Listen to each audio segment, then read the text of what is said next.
You're listening to an archived Cabral Concept podcast. After listening to this show, check out the most up-to-date podcasts available at stephencabral.com/podcasts or search directly on iTunes.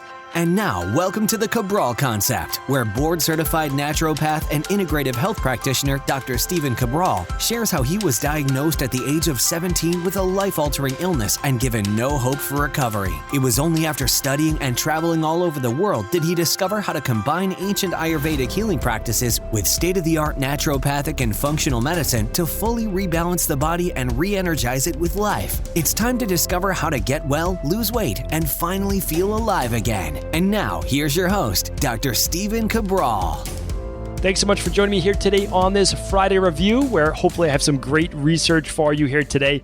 Some of my favorite, really, I've been doing a lot of research over the past couple weeks, and I've really kind of chosen my favorite 3 studies that I've been looking at that I just think that everyone needs to know about. I know that it goes against the grain a lot of the time, but that's because what I want to do is I want to share with you the things that aren't necessarily popular today, but they're going to stand the test of time. That means the truth will always hold its ground, right? It can kind of get pushed aside a little bit here and there for the fad of the day, but in the end, the truth always prevails. I want to bring 3 great studies for you today. I want to do a little follow-up from the mold testing. We got a lot of great feedback on Wednesday's show on mold sensitivity. I do hope that you were able to tune into that show. That was episode 992. So on episode 992, we spoke about a lot of mold toxicity-based symptoms that I do hope that you check out that show, that you're able to see if you suffer from any of those potentially toxic mold symptoms that really sit at the root of. They sit at the root of a lot of diseases in the body.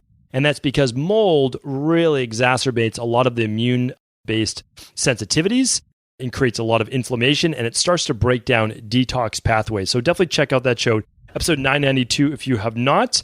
A lot of feedback on our toxins that we did just yesterday. And one I want to do a follow-up on is actually other things that are creating hormone disruption. So we talked a lot about estrogen dominance, a lowering of testosterone, and I went over that as in plastics, how plastics do this in the environment.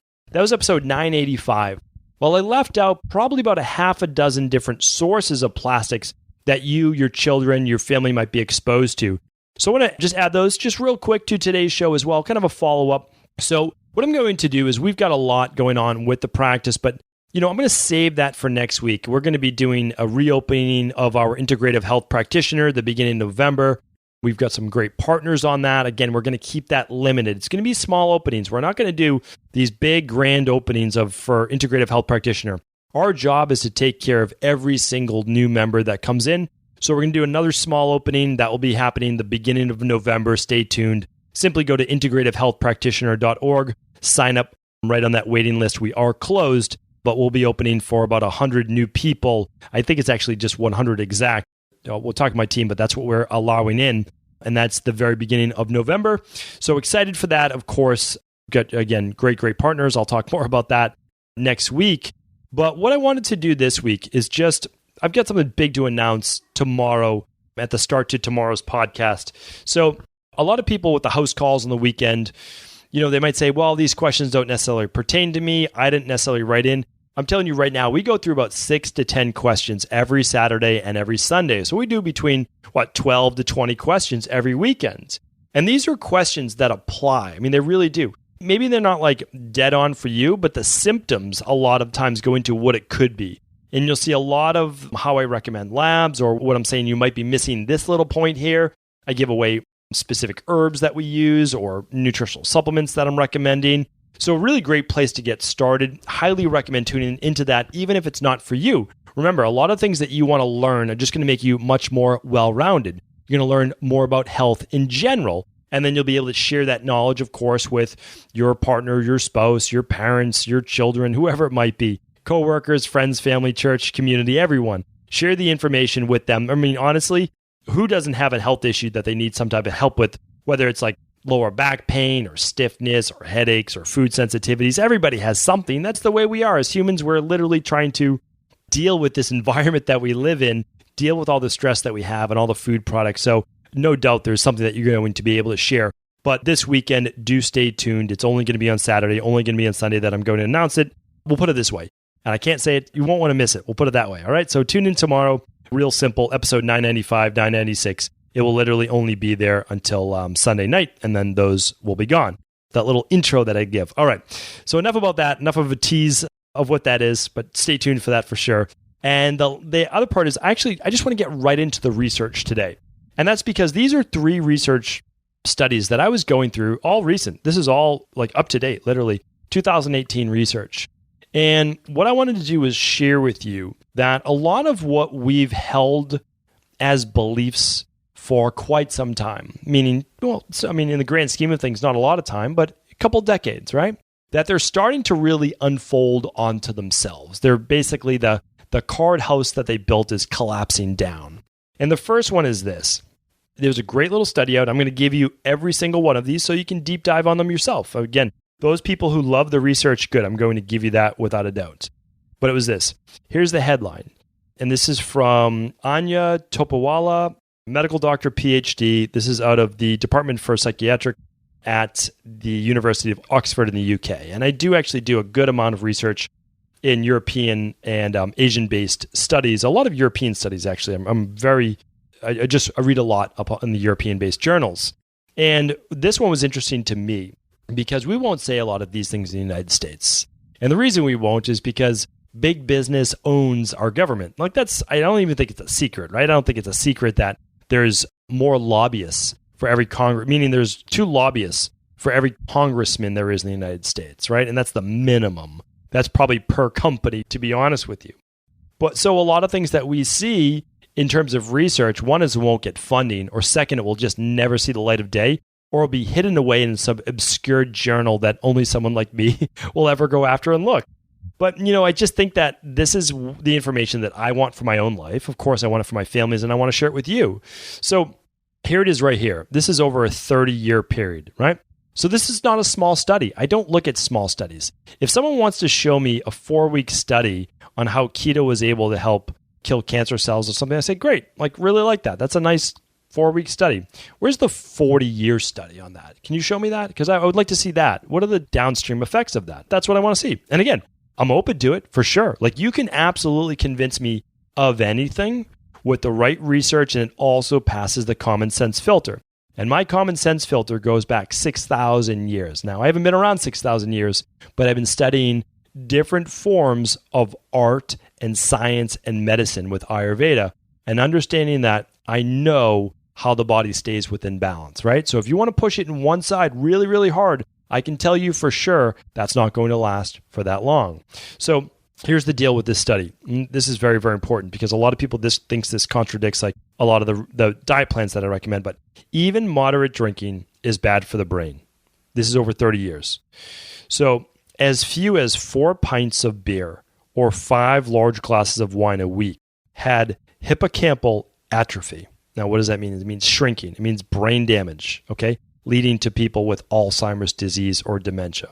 Now, light drinkers, those people who drank 3 small glasses of wine, I want to qualify that. A small glass of wine is less than 6 ounces. Okay, so it's less than 6 ounces. Or had 2 pints of beer per week.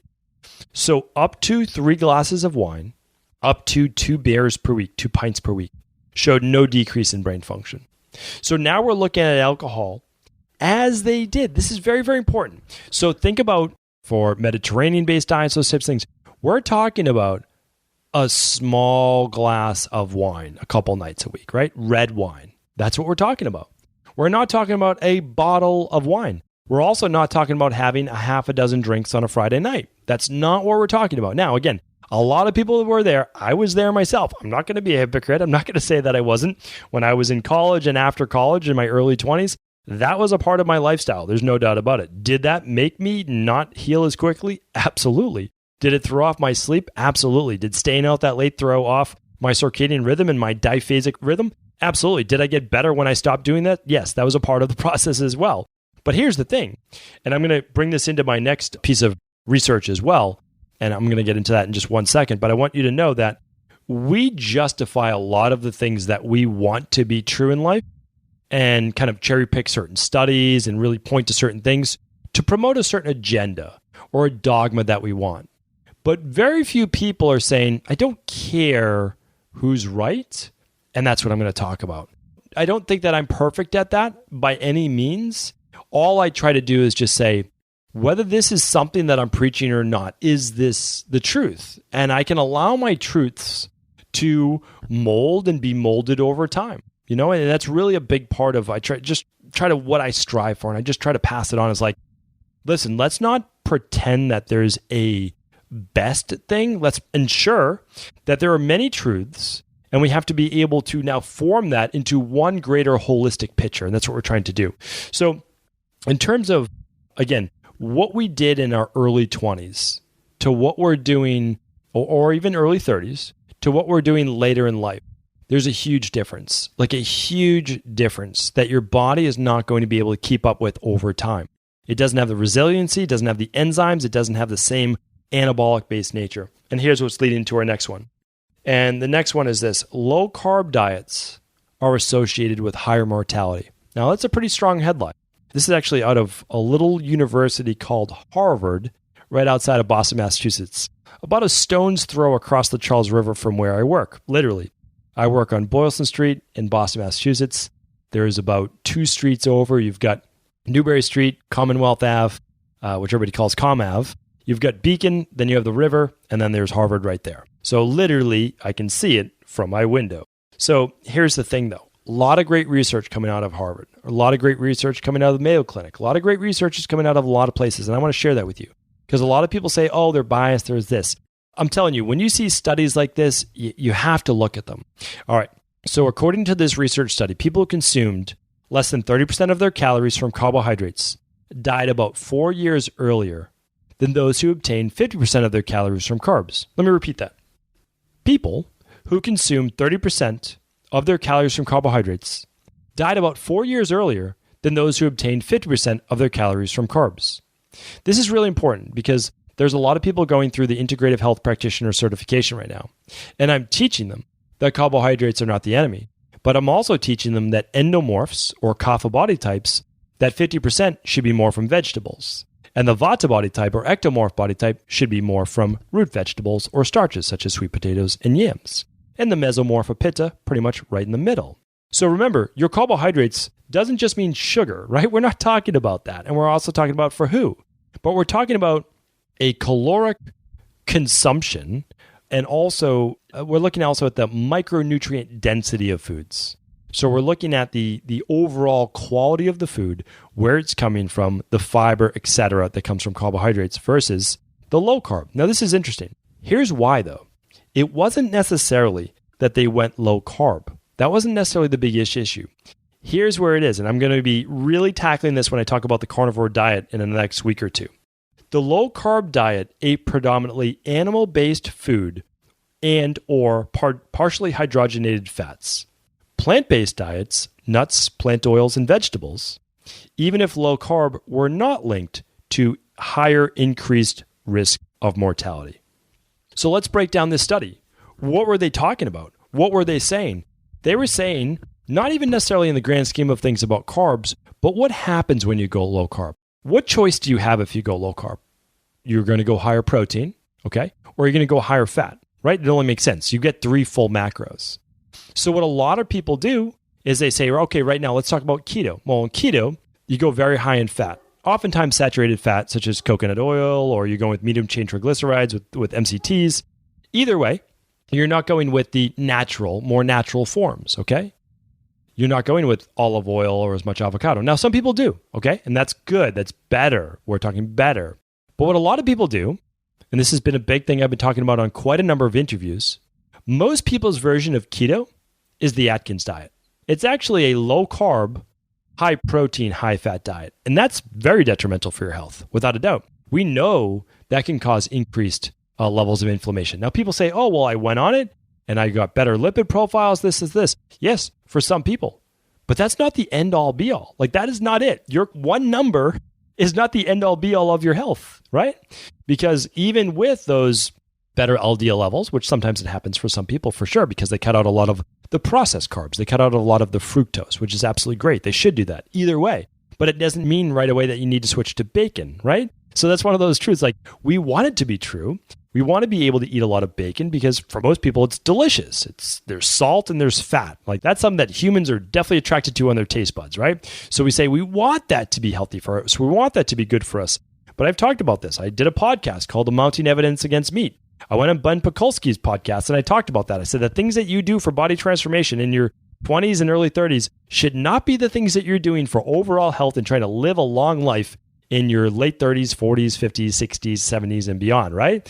I mean, they're just not the same. They don't do the same thing. They're actually not like, you just can't have both. Now, you can be in great shape, have the amazing body, everything that you want, but you can't push it to the limit because when you push things to the limit, you know you're pushing down on one side and it's going to be detrimental to the other. I will link that up for those people that do want to check it out, but I also did a podcast called The Mounting Evidence Against Meat.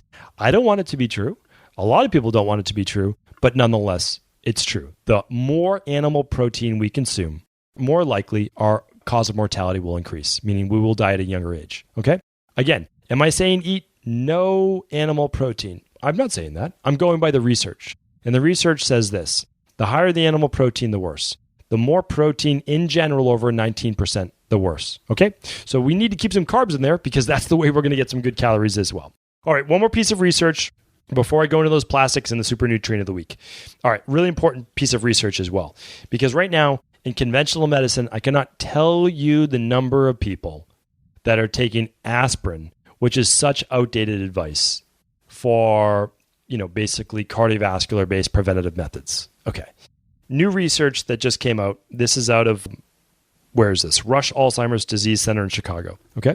So looking at a 5-year study of more than close to 20,000 people, healthy older adults with no history of cardiovascular events, taking low-dose aspirin, because that's what they've been recommended, had similar lifespans, rates of dementia, or physical disability as those in the placebo group. But they did have an increased risk of bleeding.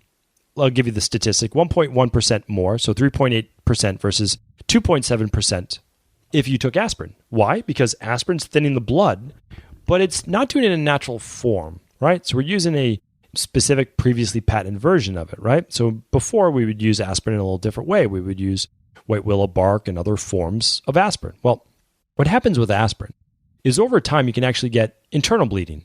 And again, you never have to take my word for it. You don't. You could just type in aspirin and internal bleeding. And you can look at internal bleeding and you can also look at bleeding of the organs. So I know that we're talking about, oh, well, it's just a baby aspirin or it's just this. I understand. And if you've had a heart attack before, it may not even be the worst advice in the world. I get it. You're trying to thin the blood. I get that and I understand it, right? You've already had a heart attack. We're talking about for healthy people that are prophylactically doing things that aren't necessarily in their best interests. I would much rather someone, again, move towards that Mediterranean diet, get some of those low mercury, high omega fish into their diet for all those great omega-3s.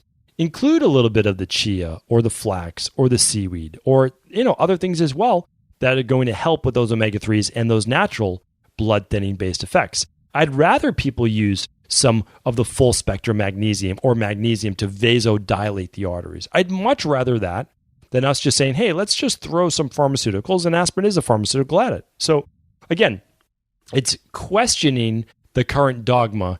Should I be taking this aspirin every day if I've never had any heart-based issues? I have no belief of a heart issue, especially when it could cause increased risk of bleeding. Something to think about. I'm not even telling you what to do. That's not really my job in the Cabral concept. My job is to get you started. My job is to recommend certain labs that can give you the actual data of what you need to do, such as this. So for example, what I would do is this. I would run an omega-3 test. I mean, that's honestly what I would do. I would run an omega-3 test, one of the most overlooked tests, one of the best tests you can run. Because what does it do? It tells you your exact level of inflammation from omega-6s to omega-3s. That's exactly what it does. It tells you if you need omega-3s. People are like, oh, I don't know if I need it. I don't know if it's good or bad. You don't need to guess. With all of these lab tests, you can literally do a finger prick of blood for the omega-3 test. It tells you your exact omega-6 to omega-3 ratio, as well as your exact arachidonic acid to EPA. And it's so important because if you balance those out and you get a 9% saturation of omega-3s, you have a 90% risk reduction rate for cardiovascular death. That means heart attacks. You can do that with omega-3s. You can't get those same results from aspirin. You know why? Because aspirin isn't the same type of anti-inflammatory that omega-3s are, right? So now you get the blood thinning and you get the anti-inflammatory with omega-3s. You don't get that with the aspirin, right? You get the blood thinning. Different story, not natural, not as healthy, for sure. So anyway, again, something to think about. All right, next up is this. I want to switch gears just a little bit. So I did an episode, and that was episode 985, all right? The hidden hormone disrupting plastics. These things literally can decrease testosterone, increase estrogen, cause weight gain, brain fog, bloating, chin acne, a lot of PMS-based symptoms. Not good. I mean, really not good. And we know that they're going into our children's bodies as well because we've tested umbilical cord blood. And we see that the average in umbilical cord blood now is about 232 toxins. I mean, this is really important stats to know about. No one is getting into this world or out of this world, I guess, scot-free, from toxins. It's why I'm so big on functional medicine detoxification and really opening up those phase 1, phase 2 liver pathways. But we'll save that for another time. All right. So what I didn't mention, again, that podcast was really about the main plastics that you need to stay away from, right? It was about the cooking plastics I talked about, the baby bottles. Tune into that show because I'm not going to go through that whole show right now. But what I want, a few things I left out was this. There's a lot of plastic kids' toys that are covered with this thing called bisphenol A or BPA or plastics that we never talk about. We talk about, bottles not being BPA, they're being BPA free, whether it's tin cans or whether it's water bottles. But we're not talking a lot of times about the other things that we would never even think about. But think about this. Kids' toys. Do your kids put their toys in their mouth? Probably, right? Probably. Well, think about it. They're getting those plastics then in their body. A lot of canned foods or soda cans. A lot of people don't think about this. But unless that can says BPA free, it's most likely lined on the inside with a little bit of plastic. And it's lined that way so that the acidity of that cola or canned food does not actually eat away at the metal, right? So it's kind of a protective casing so there's no corrosion of the bottle. Now, it's done on purpose, right? But you have to look for the BPA free, all right? Or go with as few canned goods, obviously, as possible, ideally as possible, and ideally stop drinking soda. All right, tongue in cheek there. Tupperware is a big one as well. Is it BPA-free Tupperware? And especially if you heat up Tupperware, which I can't recommend, even if it's BPA-free, no heating up in plastic at all. Again, go back to 985 for why. A lot of dental sealants. So when we get a cavity filled, whether it's a silver amalgam, and you know how you feel about those, or a white filling, a lot of times they'll put a sealant that you'll bite down on that will be a plastic coating. And that will have BPA in it as well. So obviously you're getting exposed to it. A big one that almost no one talks about is receipts. And I don't think I mentioned this on episode 985. There's a BPA coating. There is a plastic coating, a bisphenol A coating on a lot of receipts. And what happens is this. We touch it, goes right in through the skin, right through the pores. So ideally you're not asking for your receipt. And the reason is you don't even want the receipt printed because that receipt then can be recycled. Those BPAs can go into recycled paper. You don't want that touching your hands either, right? So let's try to stay away from the receipts. Online receipts, ideally, or anything like that. Much, much better. And then the last one I want to give you before I move on to the super nutrient of the week is this. Tea kettles and coffee pots. All right. A lot of times we're getting the glass coffee pots, okay? And we're getting the glass tea kettles. That's great. Totally fine. Perfect. Fantastic. Just make sure there's no plastic around the rim or anything like that that's going to get heated up as well that then would leach the plastics right into that hot water. Because remember, it's heat that's really pulling a lot of these plastics into the water or however we're being consumed by them because they are consuming us. We're literally being exposed to them. So those are all just other tips I wanted to pass on. Hopefully they're helpful. Feel free to pass it on to someone else as well. All right, the last one is this, our super nutrient of the week. So really excited about this. I went back. I could have sworn that I've spoken on this topic before, but all I could find was that I've given recommendations on using it, but I've never talked about its power beyond things such as helping with nausea or helping with motion sickness or morning sickness. And that is ginger. Ginger is best known for helping with motion sickness, morning sickness, or any type of nausea. And it's absolutely incredible. It's been used for thousands of years. Like literally, you name the form of medicine, they use ginger. Like you can't even find a form of medicine that did not use ginger for the amazing digestive-based effects, especially with nausea and motion sickness. If you have Vata-based symptoms, high Vata, the anxiety, the motion sickness. You get nauseous if you sit in the back seat of a car. Ginger is absolutely the go-to for that. Again, spoken about for thousands of years for the Vata body type or Vata-based symptoms in Ayurvedic medicine. So what I want to share with you, though, is a lot of things that you may not know about ginger. And the reason I wanted to pick them is that, we're talking a lot about mold this week, right? We're talking about, I like to give you new topics that you might not be hearing in other places. Well, with mold, one of the best ways to help to eradicate mold from the body is ginger. It opens up the kidney pathways. It helps to remove it from the intestines. I want to tell you, one of the reasons why ginger is so powerful is because it contains this substance called gingerol or gingerol.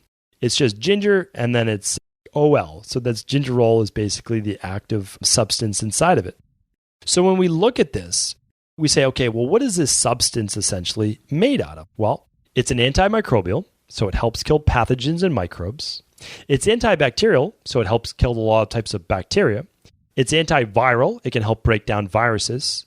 And it's, besides being an anti-anxiolytic, it helps with anxiety and motion and those types of things.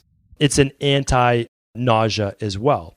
So if we look at all those different properties, and one more is antioxidant, okay?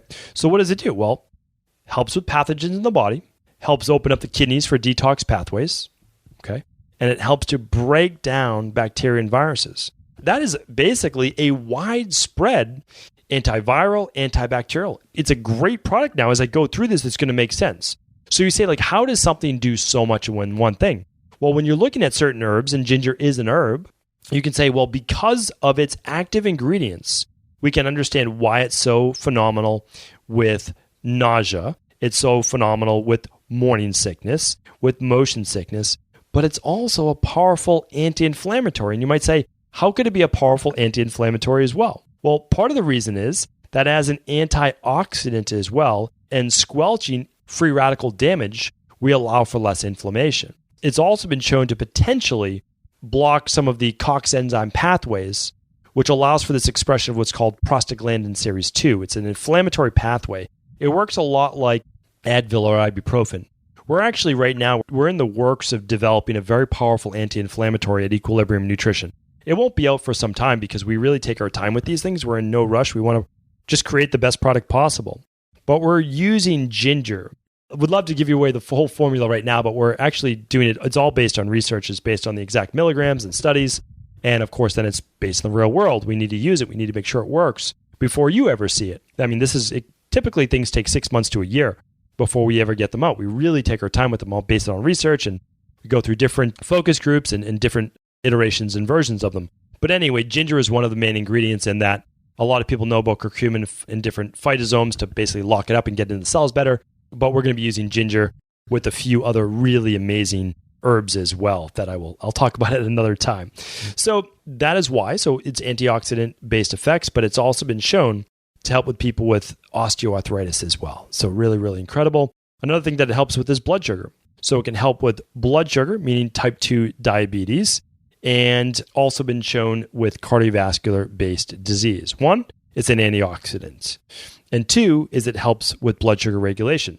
So you might say, well, how does blood sugar regulation help with heart disease risk? Well, the more you regulate your blood sugar, the less inflammation there is in your body. If there's less inflammation, there's less inflammation in the arteries. If there's less inflammation in the arteries, there's less nicks, cuts, and then there's going to be less cholesterol, calcification of those arteries. So you remember, things always move downstream.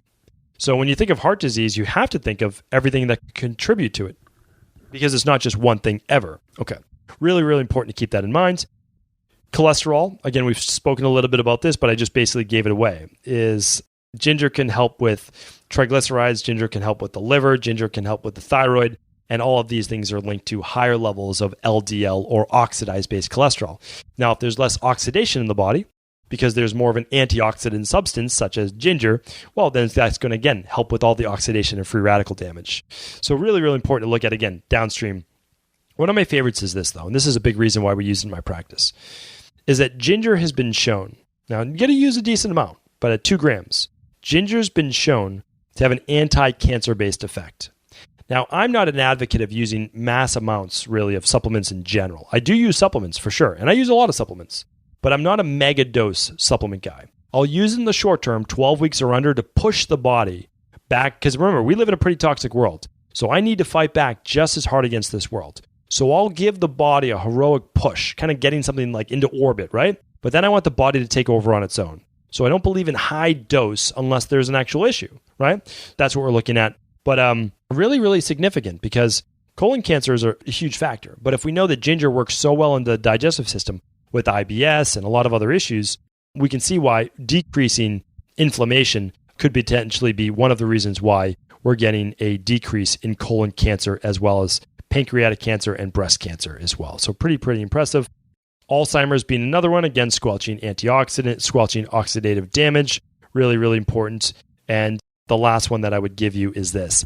We use it in our Dr. Cabral Detox because it helps to open up those liver detox pathways, help to open up the kidneys as well, to clean kidneys, has been used for thousands of years for kidney-based cleansing to remove these toxins as quickly as possible. So as we're talking about toxins, as we're talking about moving things from the liver to the gut and then out of your body, we're absolutely talking about how ginger can have a potent effect with that as well. That is why I'm a huge advocate of ginger. Do you need to take it in supplement form? Well, you can use it when you're doing a functional medicine detox for sure. You can use it as part of a anti-inflammatory based product as well. But you can also be drinking ginger tea. And I'm a huge advocate of organic ginger with whole food meals as a digestive aid, as a digestive bitter, and as something that's going to promote overall better absorption. So big fan. Hopefully you'll begin to enjoy ginger as much as I am and as much as I promote it. That is it for today's Friday review. Any questions, of course, I'm happy to answer them. Let me know. This is our big mold week, so go to equilibriumnutrition.com for more information on our mold toxicity test, which we actually just debuted this week. Really excited about that. That's something we've been using in our practice that now we're able to offer online, literally all over the world. And again, stay tuned tomorrow for our host call-based episodes where you'll hear a very special announcement. All right, take care, everyone. Enjoy the weekend. Have an amazing day. Take care. Ever wonder what the best sauna, blue blockers, sleep trackers, wake lights, salt lamps, or other health gadgets are? Or what about the top non-toxic mattresses, sheets, soaps, bath products, toothpaste, and cookware? Or would you like to know the cleanest choices for hemp parts, meal delivery services, supplements, and much more? I personally curated, researched, and now created a resource page of all of my top picks that continues to grow each week. These are the exact products I use in my own life, with my family, in my private practice, and they're the ones I trust. To find out all of my up-to-date recommendations and all the details, simply head on over to stephencabral.com/resources.